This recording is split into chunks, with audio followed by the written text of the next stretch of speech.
Do you know the Pale Lady? The unsettling figure from Scary Stories to Tell in the Dark. Let's delve into an origin story that might just make your spine tingle. Meet Lucy Morgan, a traveling artist knee-deep in a life crisis. Having lost all her family and friends, she's practically the poster child for loneliness. To make matters worse, Lucy is haunted by a recurring nightmare. Each night, she finds herself in a sinister room with trapdoor-like carpet squares and windows nailed shut. A ghastly pale woman with ghostly white skin and black eyes materializes and declares, "This is my room." Desperate for solace and feeling homesick, Lucy decides to return to her hometown, reminiscing about the beautiful days of her past in Boston. She discovers an apartment for rent and hopes that reconnecting with her roots might provide some much-needed clarity. Upon arrival, she is greeted by an elderly landlady who is a little too cheerful for comfort. The old woman warmly welcomes Lucy and asks if she has any family and friends who will join her in the room. Lucy looks very sad and tells her, "I have no family or friends." The old woman comforts her and says, "It's okay, don't be sad." Then she added, "I feel so comfortable with you, as if I've known you before." The landlady then shows her to a room that is unnervingly familiar. The resemblance to the room from her dreams is eerie. The carpet squares, the sealed windows, everything matches her nightmares down to the last detail. Noticing Lucy's unease, the old woman inquires about her worries. When Lucy explains her dream and the striking similarity of the room, the landlady's face goes from pleasant to pale. "I have to admit," she stammers, "this room does have some history. A woman died here long ago, and you're the first to rent it since." Lucy, her unease morphing into outright fear, insists they leave. But as they head for the door, something chilling catches Lucy's eye. The old woman's bracelets. "I've seen your bracelet before," Lucy says, her voice trembling. The old woman's calm demeanor shatters. "How can you? This bracelet belonged to the woman who died here. I found it in the room after she passed away." Suddenly, memories flood back to Lucy. "I understand now," she whispers. "That's my bracelet." The old woman, now visibly shaken, asks, "Lucy, is that you? Why do you look so young?" But before she can react, Lucy's appearance transforms into the Pale Lady and she says, "This is my room." The old woman's shock morphs into terror as the truth becomes clear. The Pale Lady haunting Lucy's dreams is Lucy herself. The old lady didn't recognize young Lucy because she was much older when she had lived in the old lady's house. Lucy was poisoned and died in that room years ago. Her body left undiscovered for 3 months. Over time, her corpse decomposed and bloated, turning her into the ghastly figure known as the Pale Lady. The Pale Lady hissed, "I know what you did." Paralyzed with fear. The old woman watches as Lucy, now the Pale Lady, advances toward her, slowly saying, "This is my room. You poisoned me and took my room." Desperately, the old woman stammers, "I didn't mean to. I'm so sorry." Then slam the door and flee. To her horror, she finds the Pale Lady waiting by the apartment exit, giving her a sinister smile. And the old lady realized that she was doomed. Hi, today's story is scary. It is about a parasite demon called the Half-Face Demon. Stick with me. You're going to love it. During a camping trip, Steve, a young man, wandered along a narrow road that cut through the dense woods. As he neared a bend, the roar of an engine broke the stillness. An old, battered car was speeding toward him. and the driver hadn't noticed him. Before Steve could react, a woman appeared out of nowhere and shoved him off the road. The car sped past, missing him by inches. He hit the ground hard, feeling a sharp pain in his leg as he tumbled into the underbrush. Steve half-consciously looked up to see the woman kneeling beside him. She quickly assessed his injury, tearing a strip from her clothes to bandage his bleeding leg. Her touch was gentle, and the bleeding stopped almost immediately. She gently kissed the bandage and touched his head. "Thank you," he managed to say. "Still dizzy, you saved my life." The woman stood up abruptly, avoiding his gaze. "No, get away from me. I told you to flee many times, but you were unconscious." "Wait," Steve called after her. "Let me thank you properly." He struggled to his feet and limped after her. He reached out and grabbed her hand, spinning her around to face him. As he saw her face, he gasped in horror. Half of her face was beautiful, almost ethereal, but the other half was twisted and skull-like, with a glowing golden eye. Steve swallowed his fear. "I don't care how you look. I really want to thank you. You saved my life." The woman looked at him with a sorrowful expression. "I didn't help you," she said. In fact, I can't control my body. I can only talk from time to time. A demon entity took over my body 2 years ago." Steve was baffled. She continued, "You think she was helping you? She didn't take care of your wound." She was cursing you. Steve's heart pounded. "What do you mean? She cursed me." "Look into that," she said, pointing to a puddle of water nearby. Trembling, Steve limped over to the puddle and looked down. His reflection stared back at him, but it was not his face. His face was now exactly like hers, half man, half demon. "No," he whispered, stumbling back. "What did you do to me?" She looked at him with pity and sadness. "I was trying to warn you, but I'm not in control." She said this as her body walked away. Steve felt a chill run through him, and then he froze. He looked at his fingers, but couldn't move them. He looked at his feet, but couldn't move them. Then his body stood up and started walking away, his screams echoing through the woods. Hi, welcome. Today, I have something special for you. Have you ever heard of the volcano curse? Stick with me, you're going to love it. Meet Sarah and Mark, the picture of marital bliss. Mark, the devoted husband, showered Sarah with love and endless romantic gestures. Sarah, meanwhile, was a typical housewife, leading a quiet and unremarkable life. They moved into their dream apartment in Boston, a historic building dripping with mystery. One fine day, as Sarah was exploring their oh-so-charming apartment, she stumbled upon a hidden compartment in the wall. Inside, she found an eerie statue of a woman with glowing red cracks on her face. Fascinated, Sarah did what any rational person would do. She touched it. The statue, being the chatty type, suddenly spoke. "Hi there." Naturally, Sarah was shocked. The statue, sensing her fear, reassured her, "Please, don't be scared."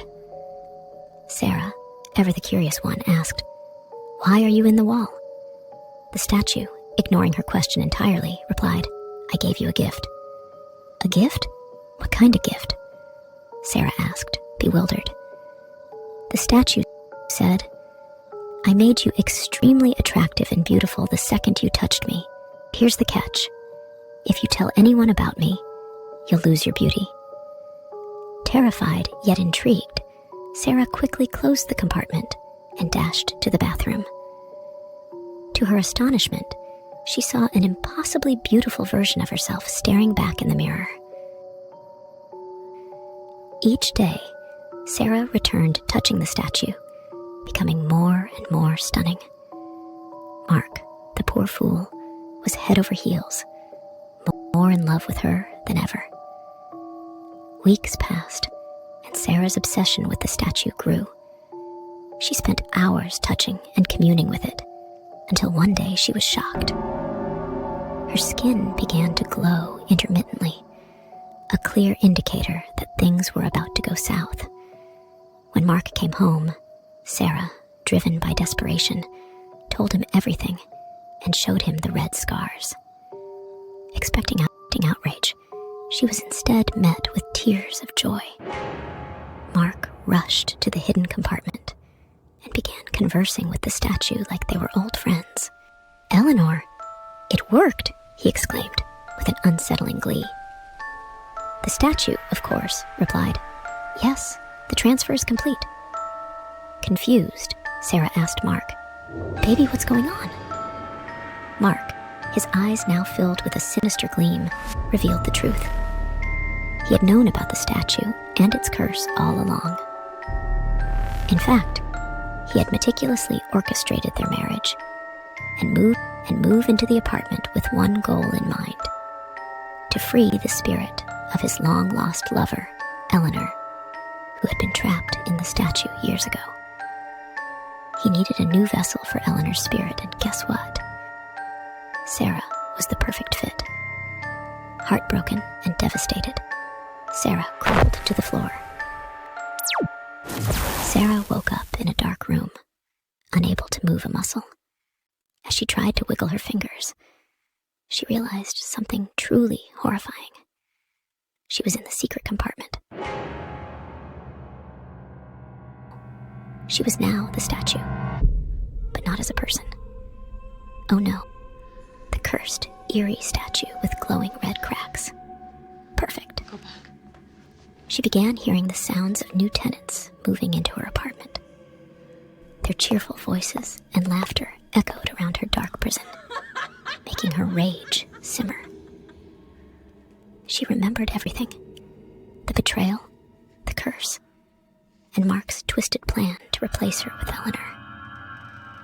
Well, if Mark thought he could get rid of her that easily, he was sorely mistaken.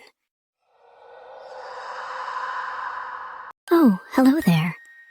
Gather round, because I have a doozy of a story for you. Ever heard of Alara? No? Well, let me enlighten you about this desperate, deal-making diva." So, Alara's kid was on death's doorstep, and all the doctors had thrown in the towel. But Alara? Oh no, she wasn't about to let a little thing like medical science stop her. In a fit of desperation, she called out to the devil himself. Yeah, the big, bad red guy with glowing eyes and runes all over his skin. Typical Tuesday night, right? The devil pops in and, with a voice dripping with creepiness, says, "I'll save your son, but you'll be my vessel of darkness." And Alara, bless her heart, thought, sure, what could go wrong? Spoiler alert, everything. So, the devil does his thing, and boom, the kid's up and running the next morning like nothing ever happened. But Alara? She gets a full body makeover, burning into her skin, and a nasty evil force setting up shop inside her. Lovely parting gifts, don't you think? At first, she thought she could handle it. Newsflash, she couldn't. The darkness grew, and soon, she wanted to hurt everyone she loved. Her mind twisted like a pretzel in a hurricane, thanks to that charming curse. Then one fateful night, she totally lost it.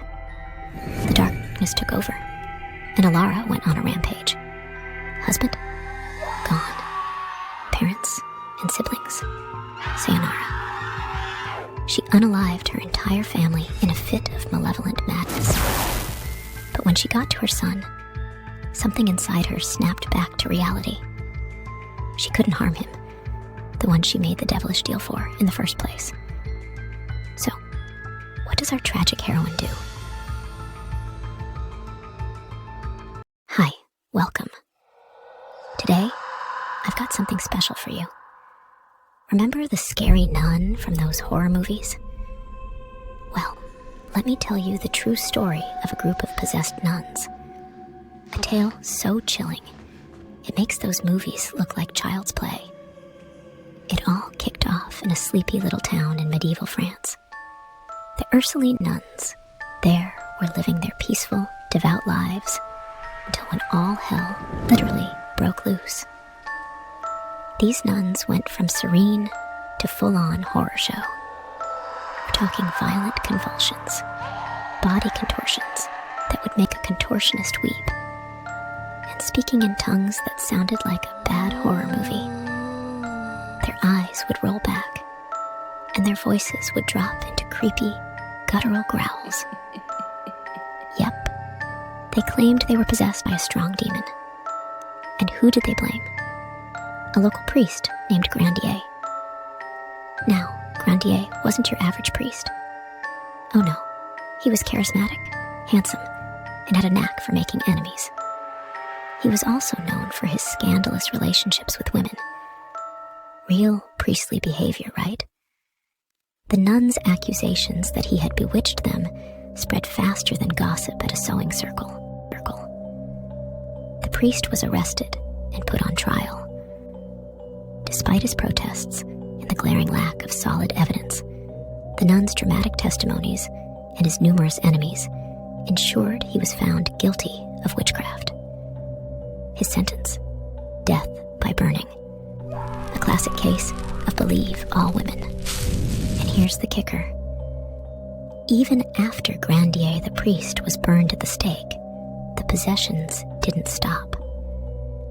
Years later, one of the nuns, unable to contain her guilt any longer, confessed a dark secret. She revealed that she and several other sisters had independently fallen in love with Grandier, each believing they were his only mistress. When they discovered they were all one of many, their love turned to bitter jealousy and anger.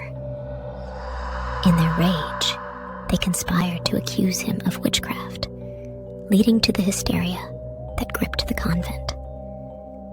She admitted that the possessions were their fault, a manifestation of their guilt and the breaking of their sacred vows. I bet you've never heard a scary story quite like this before. This is about a horrific friend of mine named Lilith. So, imagine Ima, your average vintage eBay seller, struggling to make ends meet. One day, she's cruising through a Goodwill in Cincinnati, probably dreaming about snagging a vintage Walkman or some classic board game to flip. But nope. What does she find? A doll. And not just any doll. This thing looks like it crawled straight out of someone's worst nightmare. We're talking freakishly huge blue eyes, a face stitched together, like it's desperately trying to smile, but just can't, and hair that's seen better days. So, this horror show is going for a whopping $3. Ima's like, this thing is ugly as hell, but hey, maybe it's worth something. So, she does what any savvy eBayer would do. She hops on her phone and checks the listings. And guess what? Dolls like this are selling for 6 figures. 6 figures. Ima's heart is doing backflips.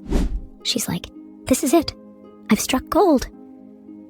She heads to the counter, and the cashier, who looks like she's survived 3 straight days of bad customers, takes one look at the doll and recoils like Ima just slapped down a dead rat. She's all, why would you even want that thing? But Ima just smirks, knowing she's about to make bank. She gets home, throws that monstrosity up on eBay, and starts a 5-day auction. And wouldn't you know it, the bids start rolling in like crazy. By day 5, the price has reached a whopping $100,000 and is still climbing. Ima's already planning her trip to the Bahamas when she gets a message from some anonymous account. How long have you had the doll? Ima's like, about a week. And the mystery person hits her back with, check for white hair. She's confused, but curious. So she checks the doll. No white hair. She responds, the doll doesn't have white hair. And the next message, oh, it's a doozy. Not the doll. Check your hair. Ema rushes to the mirror, and bam, she's got white streaks in her hair. But that's not all. Her face looks like it's aged 10 years overnight. Wrinkles popping up in places she didn't even know could wrinkle. Panicking, she fires off another message. What's happening to me? The reply is straight up nightmare fuel. The doll is stealing your youth. It's feeding off you. And all those eBay bidders, they're witches trying to claim your youth through the doll. Ema's losing it now, full-on freak-out mode. She's like, what do I do? Then, the winning bidder hits her up. I'm coming to get my youth doll. And suddenly, her phone blows up.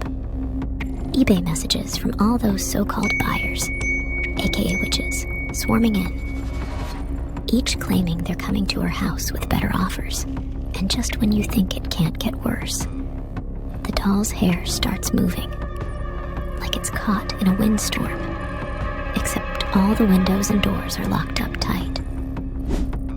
Then, she hears this creepy laughter outside, followed by a hard knock on her door.